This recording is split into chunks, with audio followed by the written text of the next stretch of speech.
Brady, you spent the summer in the aura of the Stanley Cup. Obviously, really exciting to see your brother win it. But was it also at the same time kind of just the biggest tease ever, being around it and not having had a chance to get your hands on it yourself?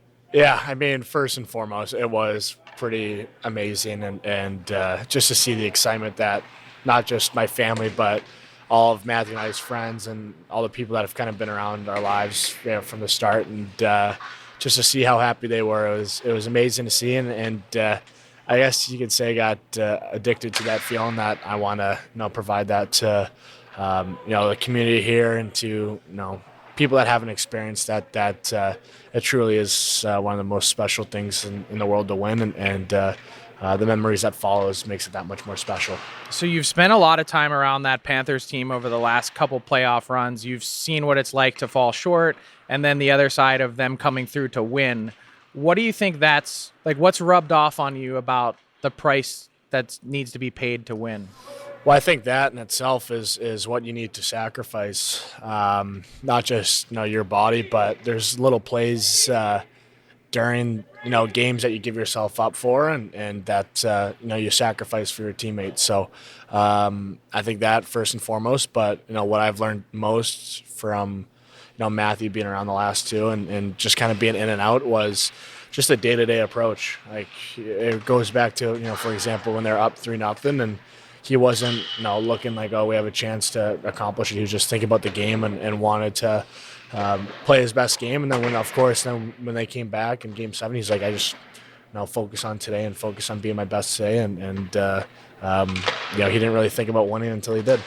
So what was that like from your perspective, though? You're obviously not him, but you're seeing them so close, and then you watch as the series totally changes.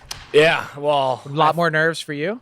I think it was because, watching, I feel like there's things that I could, like looking, you're like, oh, I could have done this, and this, and, whatever, things like that. You picture yourself out there and be like, okay, like I feel like I could have had an impact, in this part of the game. But I definitely was more nervous for games 4, 5, and 6. But once it got to 7, I know for me, just watching and knowing Matthew, I had this really strange belief and confidence that I just knew they were winning, and I'm very happy that they did, because that's just to see that smile that Matthew had on his face after, something I won't forget.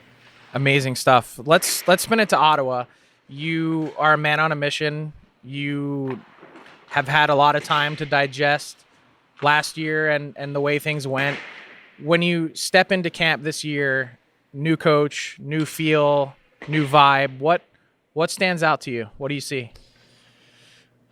I think it's a commitment. I think it's a commitment to the standard that we're trying to set. It started before camp. Most of the guys here were all here right after Labor Day, so I think it shows that we all wanted to get adjusted, get used to being with one another, and a lot of golf, a lot of fun events outside the rink too that helped us get together. But it's kind of like what you said. There's just a different feel this year. I think we're all kind of sick of not being able to accomplish what we want to accomplish. And I think this year is just, there's a seriousness about our aura to ourselves and just the standards that we've set that we want to follow every single day. And I think so far we've been doing that, and I think we're just going to keep getting better at it. So I had a chance to chat with Travis, and one of the things he was saying is what he really likes about this group is that you guys came in here ready to learn, and that he feels like you guys know that part of what you've been through the last few years, that part of it's on you guys, that things probably need to be a little bit different this time around. When you hear a coach say that and you know that the group is ready to kind of take that next step, when you think about that, what stands out to you as things that need to be different? Yeah, well, just to go back to last year, I think looking back at it, I think it's going to be the best thing that could have happened to us is, we had these expectations on ourselves and falling short and, kind of getting out of that vision of, being young kids that we make mistakes that we didn't really want to be, oh, those are just natural mistakes. I think there was just a mindset that we had that needed to be changed. And I think all that adversity we faced last year and the disappointment of not even being close to the expectations we put on ourselves, I think that's going to be the best thing for us. And that, we just have to change, the ways, change your mindset, change the way we play. And I think, with Greener, this coaching staff and the management, with the guys they brought in, it changes the complexion of our team and changes the way that we're going to play. And I think everybody's bought into it so far and committed to it, and expecting a lot out of ourselves. Well, you were expecting a lot out of yourselves last year. So when you think to this year, is it like what specifically about the mindset or mentality? Is it just kind of a maturation? Is it growing up? Like what stands out to you that just is it a professionalism? Like what needs to be a little bit different from that standpoint? I definitely think it's been a more professional, serious feel this year, and I think for the guys that have been here, for our whole careers, it's. For me, it's year 7, Timmy year 5, Shabby year 8, and we haven't accomplished what we wanted to accomplish yet. And I think for us, it's just the seriousness of, all right, we have, it starts preparation in the summer. It starts that, how bad do you want it? And I think, coming here, you can just see all the work that people put in the summer and just the vibe and the energy that we're bringing on a day-to-day basis, that it's not just about, being in the NHL, make mistakes. It's we want to accomplish and set a standard for ourselves and for the group. And it's taken everybody so far, and everybody's bought into it. And I think it showed in the preseason game so far, but I think most important, it showed in our practice habits and just how we're, attention to detail. And that's been something that Greener's been preaching about too, is practice habits and making decisions when practice gets hard, tired, and that you're comfortable making decisions in those tough times. So I think it's just there's all a method to the madness that Greener has, and I think you're starting to see it during games where where there's a lot of better 60-minute efforts that we had all last year already throughout the preseason. You almost stopped me in my tracks. You said year 7. How fast does that go? I can't believe that. Yeah, no, it's flying. Flying by. So I know everybody says take advantage of every single day because it's over before a blink of an eye. So I think once I thought to myself it was year 7, I'm like, it's every day it's just coming with a good attitude and positivity, because these are the memories that stick with you forever. So just come in happy and enjoy the ride. So year 7, I got to ask, because I don't know why it comes up on social media. It feels like every summer at some point someone says, hey, Brady, at some point, if Ottawa doesn't figure it out, he's going to be on his way out. And I'm sitting here going, I guess you guys don't know the Tkachuks. That's not something that's in your DNA. You mentioned the group that's been around you the whole time, growing together. How much motivation is on your end to see this through and to get to where you guys want to get to with the core that you have? I mean, there's just a ton of motivation, especially I thought I wanted to win the Stanley Cup before this summer, but that's gone through the roof. I mean, I feel like there's nothing that's going to stop me to eventually win. That's just something that I care too much about, and I just want to be able to provide that. And I obviously can't control rumors, but I believe in what we're doing here. I believe in what Steve has done. I believe in Greener, and I believe in the group that we have. And I'm just excited about this year and seeing what we're able to do, because I think the sky's the limit for this group, and then there's just a belief that every year you want to win. So we want to win the whole thing, and I like I like what our team has. I like what we provide, and there's just so much belief in just this whole organization, from Mr. Anlauer to Steve, Greener, and the players. It's a way different belief than I've had in years past, but I'm definitely excited to see where we end up this year. I'm very excited. So I mentioned the vibe change at training camp this year, Coach Green, but then talk to me about Linus Ullmark and how is there a change in that room, just in terms of, look, it's not anyone's fault what happened in the past, but when you have a guy that comes in that has a Vezina in his trophy case, how much does that help? Yeah, I think it's not just the goaltending.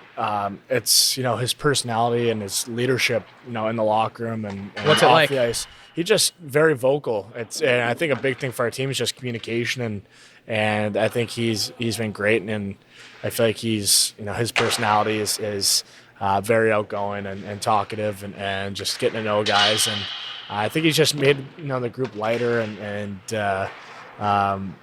yeah, he's been awesome. I'm very excited to be able to use him as a leadership tool as well, because sees the game differently and has different thoughts and views. So for me as a leader, just be able to pick his brain, and of course with the locker rooms that he's been in, the learning lessons that he's had, and seeing through some of the captains and leadership that he's played with, and just be able to listen to that and be a sponge and try to get better individually myself. But yeah, he's going to be huge for us. Of course, it showed last night with the big save there at the last minute of the game. But I think what's going to be important and awesome that he's done so far, and not many people know, but what he's provided in the locker room as well.